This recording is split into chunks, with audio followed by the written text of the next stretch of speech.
Hello and welcome back to Central University. This is chapter 3 of Core 52. Hopefully you have now read chapters 1, 2, and 3. If you've not read chapter 3, stop the video and read it and come back and watch this. These videos, as you probably can tell, are a little shorter, 7 or 8 minutes long. Really, this video is just meant to be a little bit of a companion video to go along with your reading. The reading of the book is really the substance of the class, but each chapter, I just want to draw out a theme or two that came from the chapter, and we can process it together as we work through these 52 chapters in this book, which are key scriptures all throughout the Bible. And when we get done with this book, you're going to feel like you understand the scriptures better than you did before. So this is chapter 3, and our verse today comes from Genesis chapter 3, verse 6, which says, and this has to do with the fall of man, "When the woman saw that the tree was good for food, and that it was a delight to the eyes, and that the tree was to be desired to make one wise, she took of its fruit and ate. And she also gave some to her husband who was with her, and he ate." So in Genesis chapter 3, we have the fall of man, the first sin, Adam and Eve in the garden.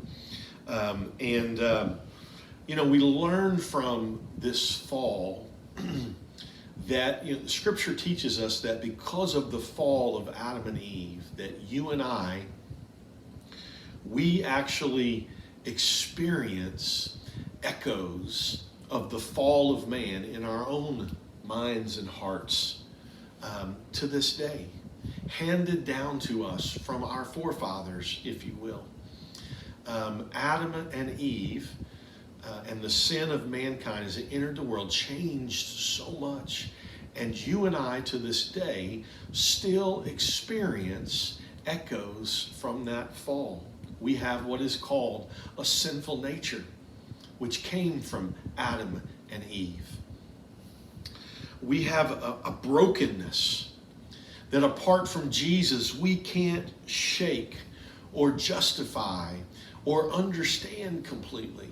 We have a brokenness. We have an affinity to do the wrong thing, to rebel and do the opposite of what is right.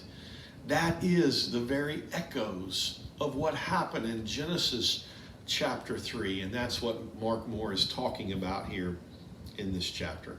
Now, when the fall happened, here's some things, and I'll just read this from page 20 of the book. Goes on to say, it says that what seduced her was Satan's half-truth. You will be like God. Now, what happened in the temptation?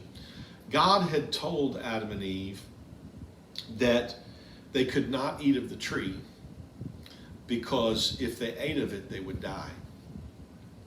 That they would, and so when Satan comes along and tempts Eve and Adam, he does it by beginning to communicate half-truths, and he begins to cause them to question the voice of God. And so Satan comes along and he says, what did God say? That God said that you would die? No, you won't die.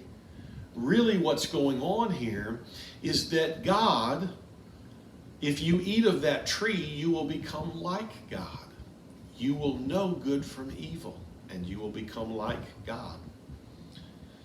And so he twists what God had said, and he tempts Eve and ultimately Adam with changing what God had said, and basically planting a seed of doubt in the mind of Eve and Adam about why God said that they couldn't eat of the tree.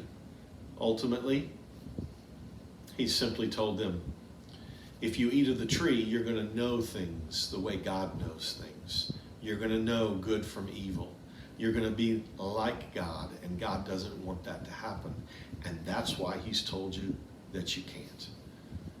So ultimately, this first temptation was to not believe God, okay? And then this phrase, you'll be like God. That's the temptation of pride. Mark Moore said, pride isn't merely a sin, it's the sin. It's the sin. It was the first sin, and everything flows out of that pride. Adam and Eve believed that if they believed Satan, that if they would eat of the tree, that they would become like God. So it's important for us to fundamentally understand that when sin entered the world, it entered the world because of pride, because of self-determination and pride and independence, and it became rebellion. It began to question God and to believe that God wasn't really protecting them, but God was just holding back and keeping them from something good. And so their pride took over. They ate of the tree. Both of them did. And they fell. And since that time, mankind has been left with this nature, this broken nature, this nature that has a tendency to go towards the opposite of what God would want for us or to protect us from. You know, it's interesting that a big part of following Jesus is about laying down our pride. Mark Moore says, for this reason, we're called to carry a cross, to lay down our lives, and to be crucified with Christ. We have to get rid of our pride. We have to die to ourselves in order to get back to the place in which God created us. We have to get rid of the pride in our lives.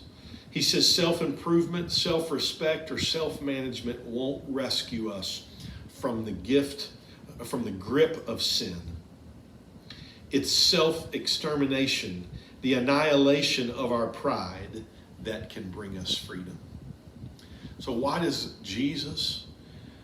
he call us so much to a life of surrender, sacrifice, to give up ourselves, to live for him, to die to ourselves? Why does Paul talk about us dying to ourselves? The reason is because pride was the reason for the original sin. And if we're going to follow Jesus, we have to walk away from that in our lives. And so that's the highlight of chapter 3 that I want you to think about. I hope that you continue to read these chapters at whatever pace you would like. You will probably have noticed at the end of each chapter there are some additional scriptures. If you wanted to stretch this out over a week, you can follow his plan. But it would be great for you to read some of these additional scriptures as well as reading the chapter. Hope you enjoyed chapter 3. Look forward to seeing you for chapter 4.